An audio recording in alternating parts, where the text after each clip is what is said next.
Hello दोस्तों, कैसे हैं आप सब। उम्मीद करते हैं कि ठीक ही होंगे।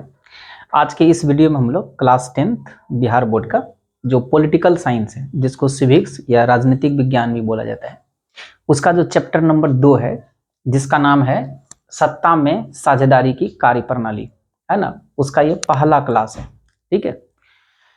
और ये जो चैप्टर है, आप लोग अपने से अगर पढ़े होंगे तो थोड़ा समझने में दिक्कत हुआ होगा, लेकिन अगर ये वीडियो आप, है ना, ठीक ढंग से पूरा वॉच करते हैं, देखते हैं, तो फिर आप जब अपने से और पढ़ेंगे तो बेहतर आपको समझ में आएगा।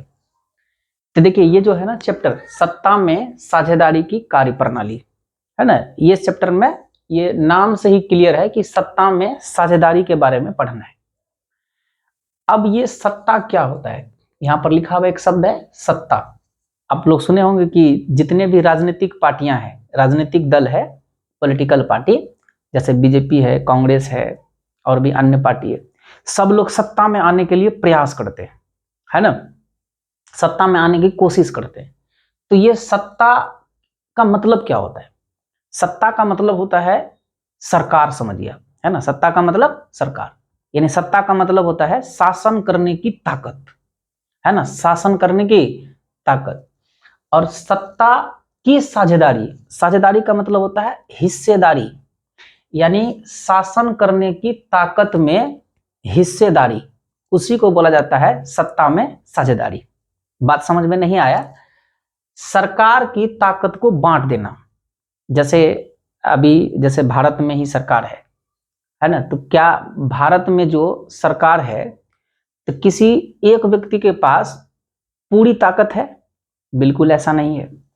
ऊपर में प्रधानमंत्री, उसके अलावा आप देखोगे तो राज्य में मुख्यमंत्री और अलग अलग विभाग के जो है डिपार्टमेंट के अलग अलग मंत्री होते हैं। यहाँ तक कि आप देखोगे कि सबसे निचले स्तर में आ जाओ तो आपको यहाँ मेंबर, मुखिया, सरपंच समिति, मेयर, वार्ड पार्षद, इन लोगों के पास भी कुछ ना कुछ पावर है। तो सत्ता के पावर को बांट करके शासन करना ही सत्ता में साझेदारी होता है। मतलब ये सत्ता की साझेदारी का मतलब हुआ कि सत्ता में, यानी शासन करने की ताकत में अधिक से अधिक लोगों को जोड़ना, सत्ता में अधिक से अधिक लोगों को साझेदार बनाना, यानी शासन करने की ताकत किसी एक व्यक्ति के हाथों में नहीं होना है। शासन करने की ताकत कई लोगों के हाथों में होगा, तो उसी को सत्ता में साझेदारी कहा जाता है। यानी सत्ता में जब अधिक से अधिक लोगों को हिस्सेदार बनाया जाता है, तो इसी को सत्ता में साझेदारी कहा जाता है।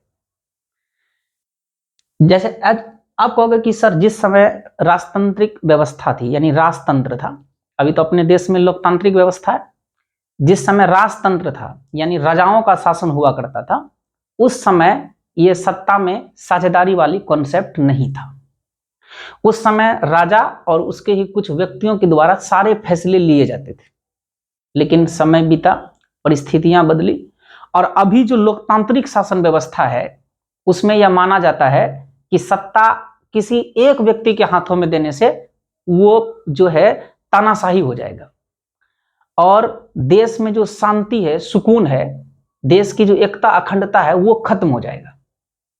इसलिए कहा जाता है कि लोकतंत्र ज्यादा से ज्यादा तब फलेगा फूलेगा जब लोकतांत्रिक सरकार में अधिक से अधिक लोगों का, अधिक से अधिक समूहों का, जाति धर्मों के लोगों का उसमें हिस्सेदारी हो। तो राजतंत्र में जो है सत्ता में साझेदारी का कंसेप्ट नहीं था, लेकिन अभी के दौर में जो लोकतांत्रिक शासन व्यवस्था है, इसमें सत्ता में अधिक से अधिक लोगों को हिस्सेदार बनाना, अर्थात सत्ता में साझेदारी बहुत जरूरी हो गया। क्यों? इसको कुछ एग्जाम्पल से समझते हैं। पहले एक उदाहरण लेते हैं घर के बारे में। आप अपने घर में ही ले लीजिए। मान लीजिए कि आपके पिताजी बड़े हैं, आपके पिताजी कुल 5 भाई हैं, और आपके पिताजी बड़े हैं, तो चूंकि बड़े जो होते हैं वो घर के गार्जियन होते हैं, और सारा फैसला अगर आपके पिताजी अकेले ले रहे हैं घर का, बाकी जो आपके 4 अंकल हैं उनसे कुछ भी पूछा नहीं जाता है, यानी कोई भी फैसला लिया जाता है उनका सहमति नहीं लिया जाता है। तो आप लोग खुद डिसाइड करिए, क्या वो घर सही ढंग से, है ना, लंबे समय तक चल पाएगा? नहीं चल पाएगा, घर में दीवारें पड़ जाएगा, है ना। लेकिन वही अगर आपके पिताजी बाकी चारों भाइयों को साथ में लेकर के, है ना, कोई निर्णय ले, है ना, कोई फैसला ले, तो बताइए वो घर जो है स्वर्ग के जैसा बनकर रहेगा और उस घर में कभी भी दीवार नहीं पड़ेगा, यानी कभी भी दरार नहीं आएगा। तो बताइए कि मिलजुल कर किया गया कार्य कितना अच्छा होता है। एक उदाहरण और लीजिए, जैसे क्लास के बारे में लेते हैं। जैसे आप लोग जिस स्कूल में पढ़ते होंगे, तो क्लास में मान लेते हैं कि आपके क्लास में जो है आप लोग 70 जो है बॉयज है, माना 70 को लड़का है और क्लास में 20 लड़की है, ऐसा मान लेते हैं। अब देखिए लड़का की संख्या ज्यादा है और लड़की की संख्या केवल 20 है, और स्कूल में होता है बाल संसद, है ना, आप लोगों के स्कूल में भी है ना होगा बाल संसद की व्यवस्थाएं, जिसमें देखेंगे कि आप अलग अलग बच्चों को अलग अलग मंत्री का पद दिया जाता है। कोई प्रधानमंत्री बनता है, कोई स्वास्थ्य मंत्री बनता है, कोई शिक्षा मंत्री बन जाता है, ये स्वास्थ्य मंत्री होता है, तो अलग अलग उसमें पद लोगों को दिया जाता है। और बाल संसद का चुनाव में चूंकि लड़का की संख्या ज्यादा है, अगर सारा पद लड़का को ही दे दिया जाए और यहां तक कि क्लास में जो एक मॉनिटर होता है वो वाला पद भी अगर लड़का को ही दे दिया जाए, तो आप सोच कर देखिए ये जो 20 लड़कियां हैं इनको क्या लगेगा अपने आप में। इसको अपने आप में लगेगा कि यार ये स्कूल में हमारा कोई वैल्यू ही नहीं है, अपने आप में जो है ना इसको एक नीचा होने जैसा फील होगा कि हमारा यहाँ पर कोई वैल्यू नहीं है, माने स्कूल में जो है ना बेगानेपन का जैसा एहसास इन लड़की लोगों को होगा। आप सोचिए अगर बाल संसद में जो चुनाव हुआ, जो अलग अलग मंत्री का पद सबको दिया गया, उनमें से अगर कुछ लड़कियों को भी पद दे दिया जाए तो फिर कितना अच्छा स्कूल का माहौल होगा, कितना अच्छे तरीके से क्लास संचालित होगा, कोई विरोध नहीं होगा। और अगर नहीं देगा तो ये 20 लड़की है ना, अब तो है एकदम कि ये विरोध करेगी। तो जब जो है कोई भी चीज को यदि बांट कर हम लोग काम करते हैं तो वो ज्यादा अच्छा होता है।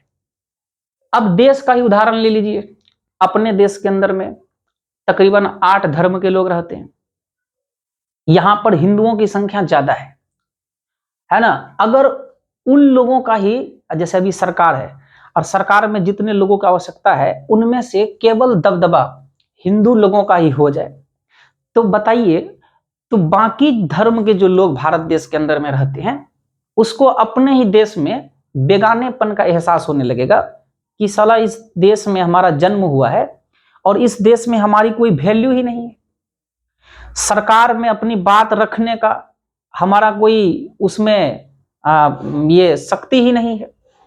मतलब इनको बेगानेपन जैसा बाकी धर्म के लोगों को एहसास होगा और देश में क्या होगा, इससे एकता और देश की जो शांति है वो व्यवस्थाएं भंग होने लगेगा।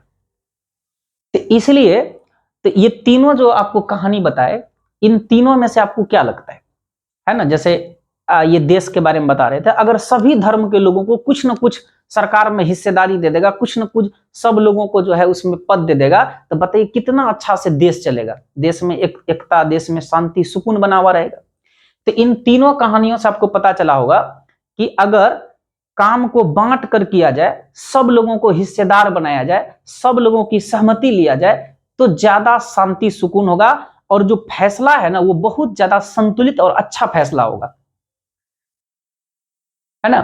तो ये है सत्ता में साझेदारी। थोड़ा थोड़ा आप लोग कॉन्सेप्ट समझे होंगे। सत्ता में साझेदारी की परिभाषा क्या दे सकते हैं, थोड़ा थोड़ा जो आपके दिमाग में बैठा होगा कि है ना, ज्यादा से ज्यादा व्यक्तियों को, ज्यादा से ज्यादा समूह, जाति, धर्म, भाषा, संप्रदाय के लोगों को सत्ता में साझेदार बनाना, सत्ता में हिस्सेदार बनाना, उसी को सत्ता में साझेदारी कहते हैं। ये देखिए, जब किसी देश या राज्य में सत्ता एक ही व्यक्ति या समूह के पास न होकर, मतलब कहता है कि किसी भी देश में या किसी भी राज्य में सत्ता जो है किसी एक व्यक्ति के पास या किसी खास समूह के पास न होकर कई लोगों और कई समूहों के बीच बांट दिया जाता है, तो उसे ही सत्ता में साझेदारी कहा जाता है। मतलब सत्ता में साझेदारी एक ऐसी शासन करने की व्यवस्था है जिसमें सत्ता को कई भागों में बांट दिया जाता है, कई लोगों के बीच में बांट दिया जाता है। इस व्यवस्था में किसी एक व्यक्ति के हाथों में शासन करने की पूरी ताकत नहीं होती। अगर पूरी ताकत किसी एक व्यक्ति के हाथों में या किसी खास समूह के हाथों में दे दिया जाए तो वो उस ताकत का दुरुपयोग करेगा, जिनसे हो सकता है कि कुछ समूह के लोगों को फायदा हो लेकिन अधिकतम लोगों को नुकसान होगा और देश का तो बहुत ज्यादा नुकसान होगा और देश में शांति खत्म हो जाएगा, गृह युद्ध जैसी स्थितियां बन जाएगी। अगर आप कहोगे कि सर शॉर्टकट में क्या परिभाषा सत्ता की साझेदारी का हो सकता है, तो देखिए सत्ता को अलग अलग लोग समूहों में बांटना ही सत्ता की साझेदारी है। यानी सत्ता को जब आप अलग अलग समूहों में बांट देते हैं, सत्ता में अधिक से अधिक लोगों को अगर आप भागीदार बनाते हैं तो उसे ही सत्ता में साझेदारी कहा जाता है। सत्ता का मतलब हुआ शासन करने की ताकत। तो शासन करने की ताकत को अलग अलग समूहों में बांटना ही सत्ता की साझेदारी कहलाता है। यानी शासन करने का जो पावर होता है, सरकार चलाने की जो शक्ति होता है, उसको कई लोगों में, कई समूहों में बांट देना और उसमें अधिक से अधिक लोगों को हिस्सेदार बनाना, यही है सत्ता में साझेदारी। थोड़ा थोड़ा समझ में आप लोगों को आया होगा, है ना? आ रहा होगा, धीरे धीरे आ जाएगा। अब देखो उदाहरण से समझते कि कैसे भारत देश के अंदर में सत्ता में साझेदारी की कार्यप्रणाली काम करती है। यह सत्ता की साझेदारी होता क्या है? अच्छा बताओ, भारत देश के अंदर में जो सरकार है, एक होता है सेंट्रल गवर्नमेंट, केंद्र सरकार, जैसे प्रधानमंत्री है ना, और एक होता है राज्य सरकार और एक होता है स्थानीय सरकार। केंद्र सरकार, इसके पास कुछ पावर है। देखिए ध्यान रखिएगा, देश को चलाने का पूरा पावर केवल केंद्र सरकार के पास नहीं है। देश के अंदर में 3 स्तर की सरकार होता है, केंद्र सरकार, राज्य सरकार और स्थानीय सरकार। कुछ पावर केंद्र सरकार को भी है, कुछ पावर राज्य सरकार को भी है और कुछ पावर स्थानीय सरकार को भी है। तो कहेगा सर केंद्र सरकार तो समझ गए, पूरा देश को चलाने की जो सरकार होती है। राज्य सरकार किसी राज्य को चलाता है, लेकिन यह स्थानीय सरकार क्या है? स्थानीय सरकार में पंचायत और जो नगर निगम वगैरह है वो सब आ जाएगा। पंचायत का मतलब हो गया मुखिया हो गया, मेंबर हो गया, वार्ड मेंबर हो गया, है ना। और नगर निगम में आप चला जाओगे, नगर पंचायत में चले जाओगे तो उधर आपको मिलेगा वार्ड पार्षद मिलेगा, मेयर वगैरह मिलेगा। तो इन लोगों के पास भी कुछ न कुछ पावर है। ये लोग स्थानीय सरकार कहलाता है ना। आपके गांव में, आपके मोहल्ले में जो मुखिया होगा, सरपंच होगा, आप लोग देखिएगा उनके पास भी थोड़ा बहुत पावर रहता है कि नहीं? तो यानी कि सरकार को चलाने का जो ताकत है, जो पावर है, वो किसी एक व्यक्ति में नहीं है, बल्कि कई लोगों में बांट दिया जाता है। यही तो सत्ता में साझेदारी है। केंद्र सरकार को भी कुछ पावर दिया गया है सरकार चलाने का, राज्य सरकार को भी कुछ पावर सरकार चलाने की दिया गया है और स्थानीय सरकार को भी कुछ पावर दिया गया है। मतलब सरकार चलाने का पावर कहीं एक जगह पर केंद्रित नहीं है, उसको कई वर्गों में, है ना, बांट दिया गया है ना, कई लोगों में बांट दिया गया है। यही तो सत्ता में साझेदारी है। दूसरा पॉइंट है, सरकार के जो 3 अंग हैं, आप लोग है ना पहले से जानते भी होंगे कि सरकार के 3 अंग हैं, विधायिका, कार्यपालिका और न्यायपालिका। ये विधायिका जो है, इसका काम होता है कानून बनाना, ठीक है। ये जो विधायिका है, इसका काम होता है कानून बनाने का। जैसे भारत में जो है लोकसभा और राज्यसभा 2 सदन है ना, तो ये लोकसभा और राज्यसभा, इसमें जो मेंबर होता है उसका काम होता है, उसी को विधायिका बोलते हैं, और उसका काम होता है कानून को बनाना, और वे लोग कानून को तैयार करते हैं। और ये जो विधायिका में जो लोग होते हैं, जो लोकसभा और राज्यसभा में जो सांसद होते हैं, ये जैसे अपने देश की अगर बात करें तो इसमें आपको हर क्षेत्र का, हर भाषा का, हर धर्म का लोग आपको मिल जाएगा। तो बताइए, तो देश की कानून बनाने में अगर आप ये लोकसभा और राज्यसभा है ना, इसमें जो सांसद रहते हैं, उसमें अगर आप देखेंगे तो आपको गुजरात का, तमिलनाडु का, कर्नाटक का, देश के लगभग सभी हिस्से का आपको यहां पर प्रतिनिधि मिल जाएगा। देश के सभी हिस्से का, देश के सभी धर्म, जाति, संप्रदाय के तकरीबन लोग जो है आपको यहां पर मिल जाएगा।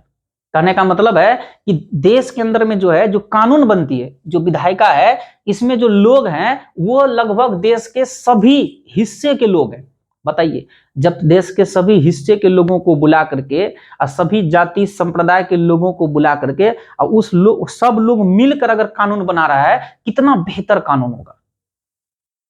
तो एक इसका काम कानून बनाने का है। और दूसरा होता है कार्यपालिका।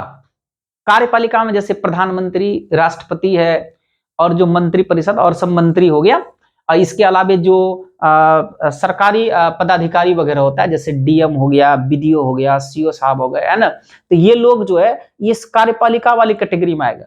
और आपको मालूम है कि इन लोगों के पास भी कुछ ना कुछ ताकत है कि नहीं। तो इन लोगों का काम होता है कानून को लागू करना, है ना। कानून को लागू करना, प्रशासन चलाना, इनका काम होता है लागू करना। और तीसरा होता है न्यायपालिका।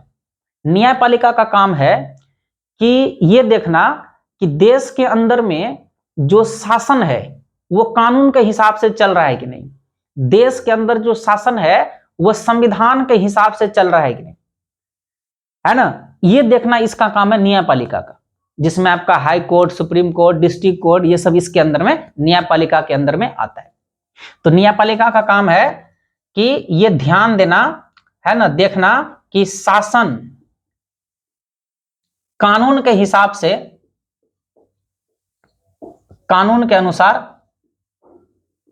चल रहा है कि नहीं, है ना। कानून के हिसाब से शासन चल रहा है कि नहीं, ये देखने का काम है न्यायपालिका का। तो यहां पर हम लोग क्या देख रहे हैं कि देश के अंदर जो है ये ताकत का जो, सत्ता का जो ताकत होता है, यानी सरकार को चलाने के जो पावर होता है वो बटा हुआ है। कुछ पावर, कानून बनाने का पावर इसको दिया गया है, लागू करने का पावर इसको दिया गया है। और अगर आप लोग कुछ गड़बड़ कर दिए, है ना, कानून को अगर संविधान से हट करके अगर आप शासन को चला रहे हैं, कानून को बना रहे हैं, तो ये न्यायपालिका जो है आपको बस नहीं समझ लिए होंगे। तो बस ये जो है 3 स्तर पर, विधायिका, कार्यपालिका, न्यायपालिका, तीनों के पास कुछ न कुछ शक्ति है, तीनों एक दूसरे पर ध्यान रखता है। इसके अलावा देखिए, अलग अलग जाति, अलग अलग धर्म, भाषा, सभी लोगों को सत्ता में साझेदार बनाया जाता है, ताकि सभी जाति, धर्म, भाषा के लोगों का जो है सत्ता में भागीदार हो और किसी भी धर्म, जाति, भाषा, क्षेत्र के लोगों को देश के अंदर बेगानेपन का एहसास नहीं हो। उनको ऐसा नहीं लगे कि इस देश में हमारा कोई महत्व ही नहीं है ना। सभी लोगों का सरकार में भागीदारी हो। इसके लिए क्या होता है कि सरकार में जो है सभी जाति, धर्म, भाषा के लोगों को शामिल किया जाता है। तो क्या कहा कि सर ठीक है, लेकिन जो देश के अंदर जो जनता रहती है ये सत्ता में कैसे भागीदारी अपना करता है। निर्वाचन यानी इलेक्शन में देखिए यहीं पर, है ना, किसको मंत्री बनाना है और किसको गिराना है, उठाना है, तो ये तो जनता के पास ही पावर है वोट करने का, है कि नहीं। तो निर्वाचन में यानी इलेक्शन में मतदान करना यानी वोट करके, तो कहीं ना कहीं ये भी तो एक पावर है कि सरकार को चलाने, शासन को चलाने वाले लोगों को चुनने का आपको अधिकार दे रहा है। तो एक तरह से ये जनता जो है यानी पब्लिक जो है वो इसके माध्यम से भी सत्ता में साझेदार हो जाते हैं। कुल मिलाकर के ये जो सत्ता में साझेदारी है, यदि समाज कई वर्गों में विभाजित है ना, जैसे अपना भारत देश तो और ज्यादा, देश के अंदर में देखो कितने भाषा बोलने वाले लोग हैं, है कि नहीं। तमिलनाडु में चले जाओ, उधर तमिल, कर्नाटक में कन्नड़, गुजरात में गुजराती, अपने लोगों का इधर उत्तर भारत में, है ना, यूपी, बिहार, हिंदी। और कितने धर्म के लोग हैं, कितने भाषा के लोग हैं, कितनी विभिन्नताएं हैं, है कि नहीं। तो अब इतनी विभिन्नताओं में आप कैसे देश के अंदर में शांति, सुकून बनाकर रख सकते हैं। यह तभी संभव है जब देश को चलाने की ताकत अर्थात सत्ता में सभी लोगों को हिस्सेदारी दीजिए, है ना, सभी लोगों को देश की सत्ता में भागीदार बनाइए, किसी को नजरअंदाज नहीं करिए। तो इसलिए कहा गया है ये जो सत्ता में साझेदारी वाला कॉन्सेप्ट है, ये विभाजित समाज में झगड़ा सुलझाने और शांति बनाए रखने का बहुत अच्छा हथियार है। और सच्चा लोकतंत्र वही है जिसमें सत्ता में अधिकांश लोगों की भागीदारी हो। माना अगर सच्चा लोकतंत्र की अगर आप कल्पना कर रहे हैं कि भारत भी एक लोकतांत्रिक व्यवस्था वाला देश है, यानी जनता के पास यहां पर ज्यादा शक्ति है, तो यह लोकतांत्रिक शासन व्यवस्था वाला देश में ये है कि जितना से जितना आप सत्ता में लोगों को भागीदार बनाते हैं, लोकतंत्र उतना ही अधिक मजबूत होता है। इसलिए ये जो सत्ता की साझेदारी है, इसको लोकतंत्र की आत्मा कहा गया है। जैसे अगर अपने शरीर से आत्मा निकल जाए तो फिर इस शरीर का क्या, ढांचे का क्या, कुछ नहीं है। वैसे करके अगर लोकतांत्रिक व्यवस्था में से सत्ता में साझेदारी वाला कंसेप्ट को हटा लिया जाए तो इसका मतलब यह हुआ कि लोकतंत्र से आप आत्मा ही निकाल लिए, वो फल फूल ही नहीं सकता है। तो इसलिए सत्ता की साझेदारी को लोकतंत्र का आत्मा कहा जाता है ना। उम्मीद है कि ये सत्ता में साझेदारी क्या होता है, मतलब सिर्फ क्या होता है, ये आपको समझ में आया होगा, है ना, इतना समझ में आया होगा। और सत्ता की साझेदारी आखिर क्यों किया जाता है, इसके क्या कार्य है ना, सत्ता की साझेदारी क्यों जरूरी है, ये कंसेप्ट कैसे आया, किस देश में पहले इसको, है ना, अपनाया गया, और सत्ता की साझेदारी का लोकतंत्र में क्या महत्व है, और सत्ता में लोग किस तरह से साझेदार हो सकते हैं, ये सारी बातों पर जो है हम लोग अगले क्लास में चर्चा करेंगे। आज ये चूंकि पहला क्लास था, है ना, और आज इतना ही रहने देते हैं। अगले क्लास में जो है ना हम लोग इन सब बात टॉपिक पर जो है अच्छे से चर्चा करेंगे। ठीक है, आप लोग इसको थोड़ा सा ध्यान से देख लीजिएगा, है ना, और उम्मीद करेंगे कि ये सत्ता में साझेदारी क्या होता है, ये कंसेप्ट आपके दिमाग में आया होगा। ठीक है, तब मिलते हैं कल के क्लास में फिर।